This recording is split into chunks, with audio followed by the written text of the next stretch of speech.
We are live. Hey, Jeff, where are you today? I'm in San Francisco. Tell the city I said hello. You're going to be I meeting with will. you're for the CMO Huddle, right? I am, yeah, doing 3 this week with Drew and the group. We're going to be talking a lot about AI and AEO, Oh so my looking God, do forward we to ever it. talk about anything else these days?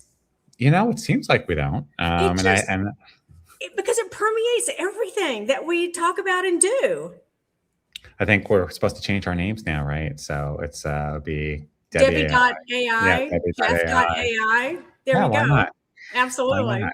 So today we're going to talk about the CMO, right? And in Yeah. this age of AI, and CMO has already been under violent attack over the last 5 or 6 years for all kinds of reasons, and now just add one more thing, right?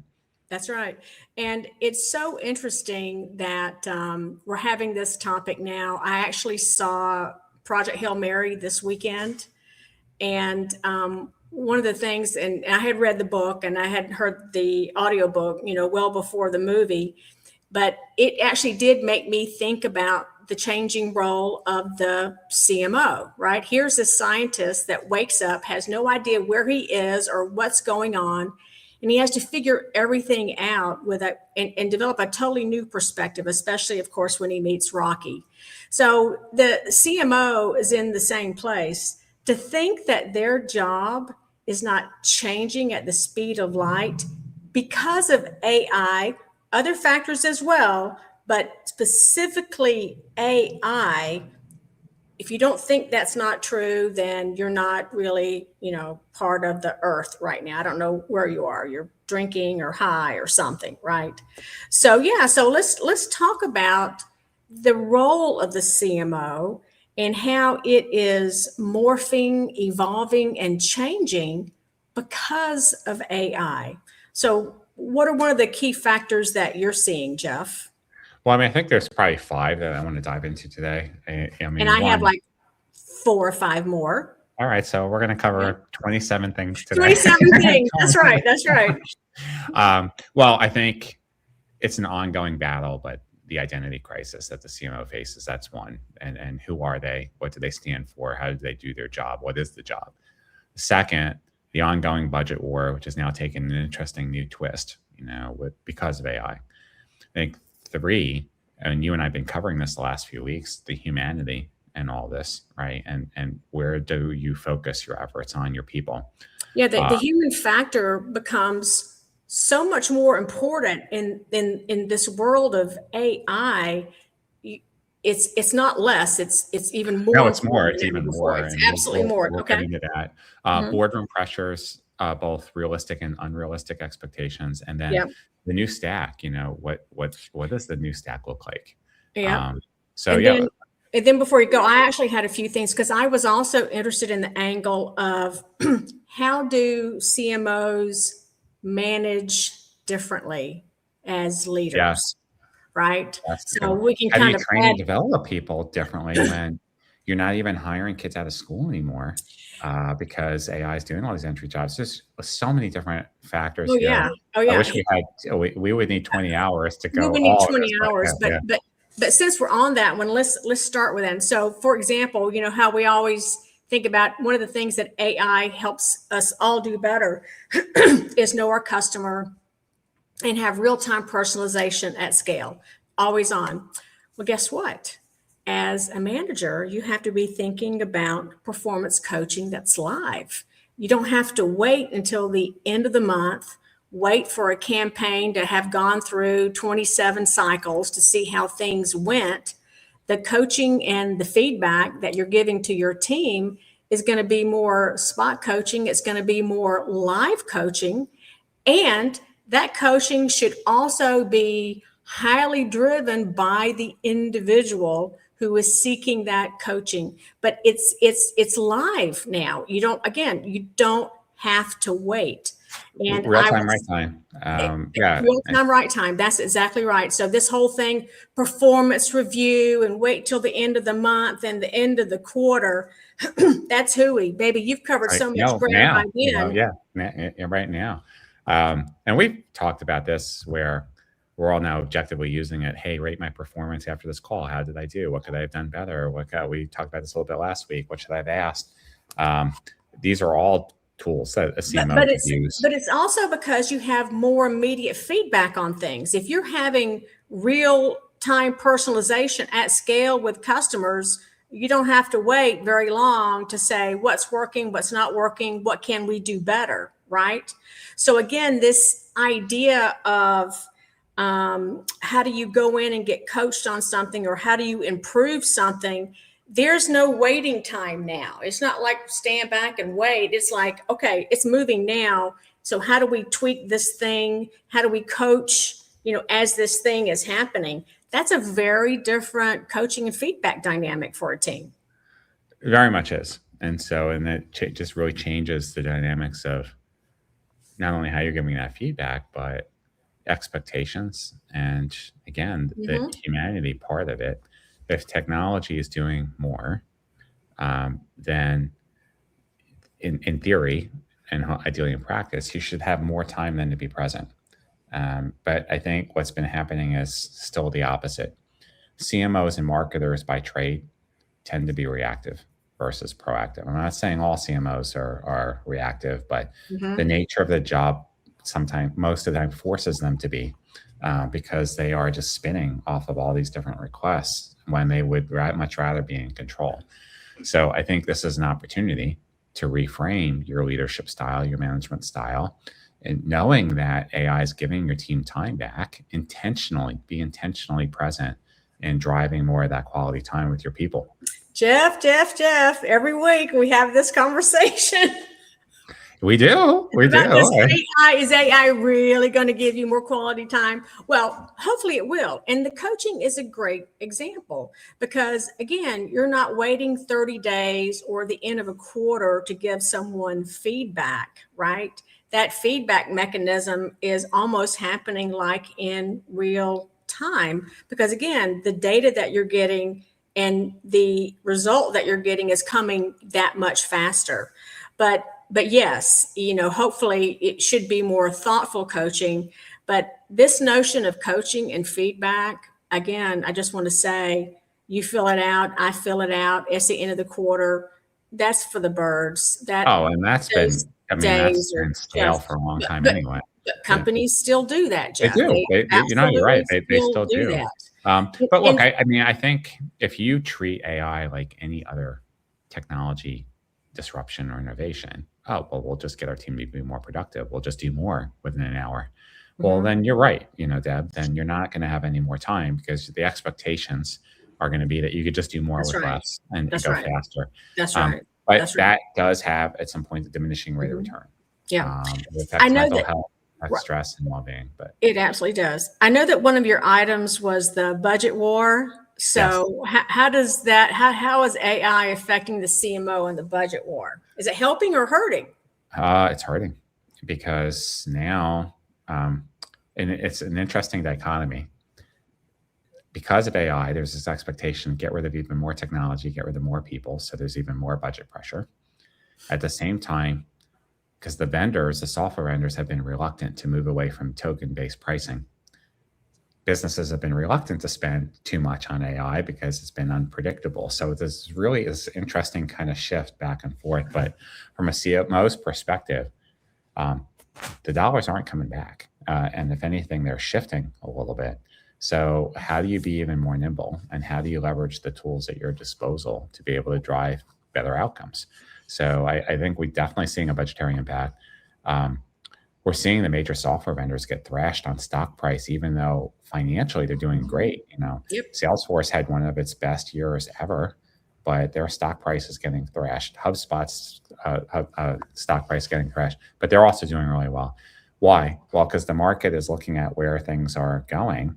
And what's happening now is we're getting to a point, Deb, where you don't even have to log into any of the software anymore. You could just type to Slack or to ChatGPT or whatever, and it just does the shit for you. I And just it want goes to put into on the my right. glasses and get a cranial connection. That's all I want to do. We're almost there, though. I mean, so, if you've spent your whole world as a software vendor building up features and capabilities and designing your interface so people Yeah. come into your moat and stay in the moat, and Bye now bye. someone doesn't ever have to come in ever. Yeah. They just need the capability. Then how is your platform better than any other open It source isn't. capability that the AI can connect to? We've said this for over 2 years. The way we think about software has changed forever. These models are now starting to die. They are no longer going to work for the future, and the software companies just have to figure out a new way. I'll say this about the budget war as well, and I think we've spoken a little bit about this before. Instead of just thinking about budget from how can I work with a lower budget and associating AI all the time with saving money, what about the CMO stepping up and thinking about ways where AI can help growth, where it Yes. can create more revenue? I mean, that's a switch that they really need to take because, again, CEOs are seeing this as a way to save money everywhere, not just in Yep. marketing, but especially in marketing, because really, how hard is that, right? But if a CMO could step up and say, we've done the cost savings, but where the real big difference for our company comes is how we can use AI for growth and for revenue. That is the conversation that the new CMO needs to be bringing. Yeah, I agree. I mean, I think because really the unlock with efficiency only goes so far. Sure, you can save some money, and yes, you can get rid of some headcount. And then what, right? It's what's your go-to-market and how does it change? Are there new revenue models? Are there new customer segments? Are there new product or service offerings? Are there new partnerships that you can leverage? And that is absolutely where, I've always talked about the CMO being the chief change agent, for the company. Absolutely. And what better time, what better way to establish that? I think the flip side of this too is, I mean, even before AI, there's been this big move to get away from full-time CMOs, although many companies still have it. But we've seen a huge uplift in fractional.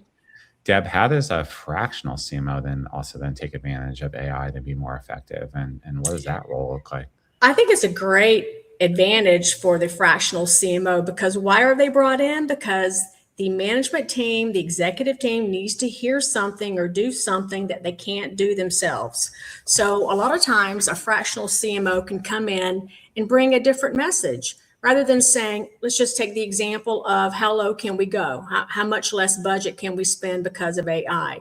The fractional CMO has the opportunity to walk in because he has the ear of the leadership team. That's why they bring them on board to say, how can we use AI for growth? And what is the role of marketing in that? And then lead the way. Marketing has led the way in technology and digital ever since we really became digital. They're the first part of the company that does any of these kinds of things. And I think especially sales needs to be led that way right now. And we talked about sales last time. They got a little tool here, a little tool here, a little tool, it's just everybody's just is kind of all scrambled up. So I think there's a real opportunity for a fractional CMO to lead with how can we grow with AI versus how can we just, get a lower level. I also think that the fractional CMO can help the organization reimagine, for example, the org structure. I don't think we're going to continue to see these lines that we've always seen, just solid black and white. I think we're going to see functional pods that are working more on business outcomes versus just, oh, I have to write content. I have to send out an email. I have to do PR.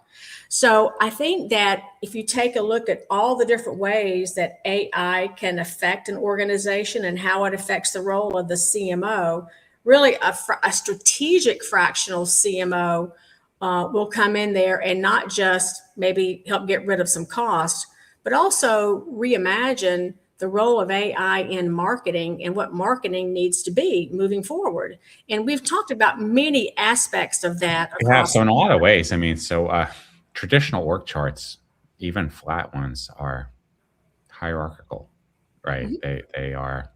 They follow some degree of structure or formality or spans of control.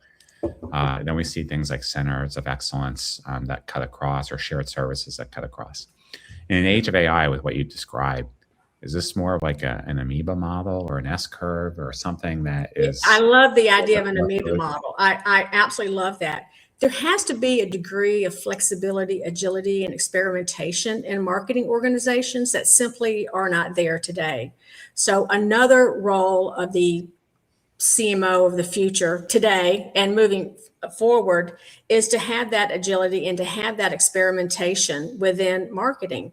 Again, we've become so rigid and so responsive.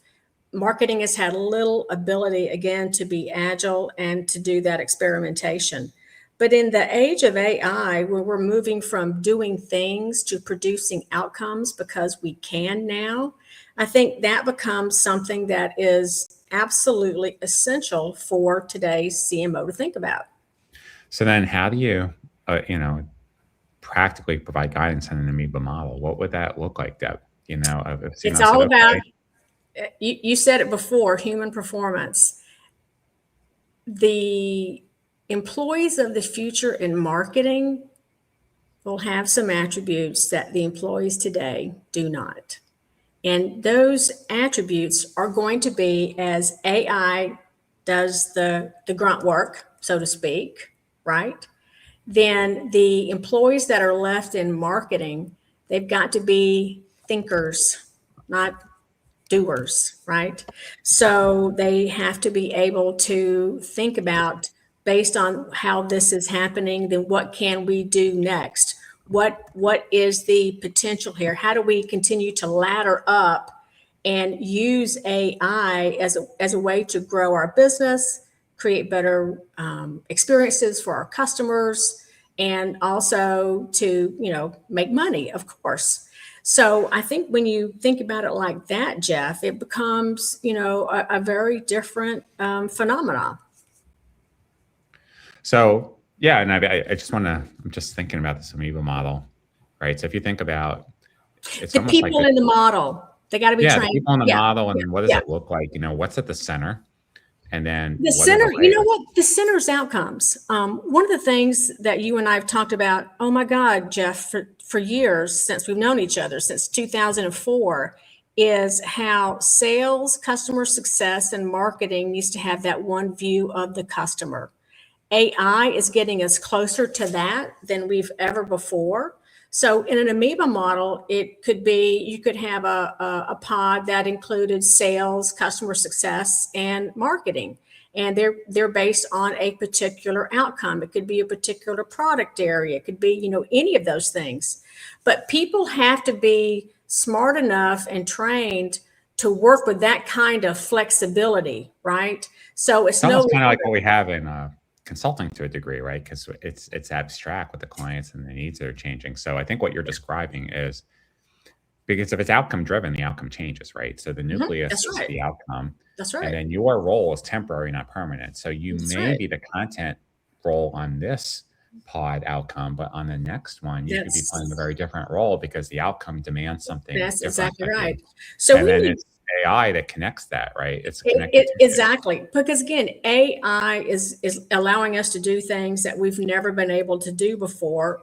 Ergo, the people who are managing that, they have to be organized differently. It's kind of like if we take our center of excellence idea and just it's on steroids, but it's just always in flux. That's why I like I was your just laughing a amoeba. second. You know how everyone says, "Well, send me your org chart." Now it'd be like, "Well, do you want one from yesterday, Yeah, yeah, today, next yesterday, week?" Because it's today, going to look today, different, right? today. That's Depending exactly on right. it. Yeah. And the people who step into these roles, I said they have to be thinkers, right? They have to be based on the outcome. They can't be just, well, tell me what to do and I'll do this. The lower level kind of, grunt worker, doer bees, those are going away because of AI.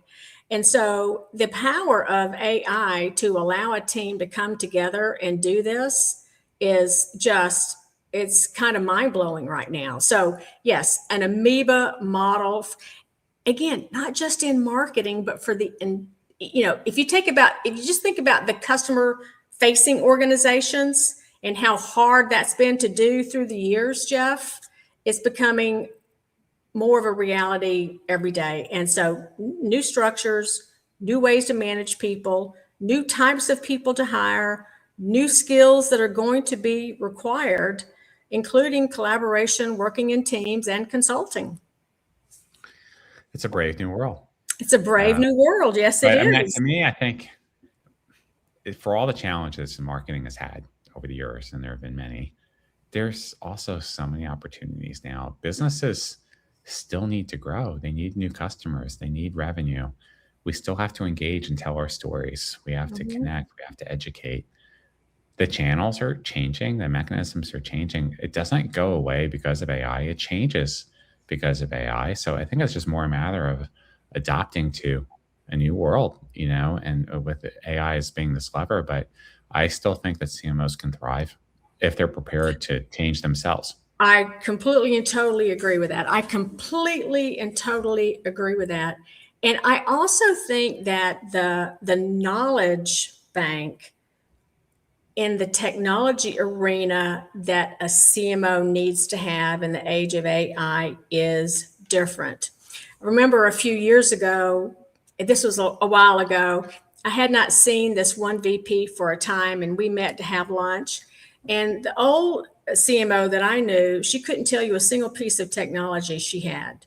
And when we met for lunch that day, oh my gosh, that's all she talked about. She must have, listed 30 different systems, and things that they were using.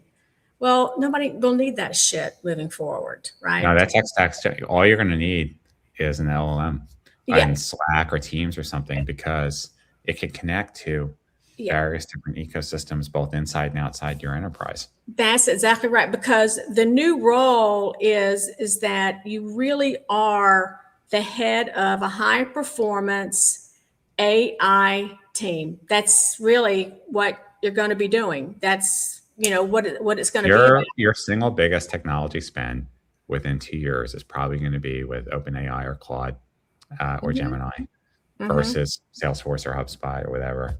Oh my God, Jeff, that's blasphemy right there. I know, but that's the reality. That's out there in San Francisco, you might get a slap down while you're out there. I just might. I hear a knocking on my door already. I think they're coming for me. But no, that's the reality, though. That's where the world's going. So it is. I think it's how do you democratize, socialize, and create effective modules that can be leveraged across multiple different AI touch points, so that every client within their industry can tailor and pick the right components that they need to execute. And your cost is just shifting. You're going to be moving to AI and token-based consumption versus just flat legacy licensing models. They just don't have a place anymore. They don't. And I'm going to go back to this new role that we were talking about, kind of trying to give it a name. I think CMOs are going to be more architects, right? Of business, of growth, of outcomes, of performance, rather than, oh my gosh, I need all these emails, I need all these systems, I need to know all of these different things. They really have to have a view of what's happening today and in the future. And Jeff, I think they have to be incredible change agents. That's the last thing. I mean, I think this is kind of where we, end it, because we're at 23 minutes now, but they have to be change agents for the future. And it affects every single part of the marketing organization. Be brave, be brilliant. So that's what it's all about, right? That's exactly right. Another good session, Deb. So thank you. Well, have a great time out there in San Francisco. Tell all our CMO friends I said hello, and we'll see you guys next time. See you guys next week. Bye.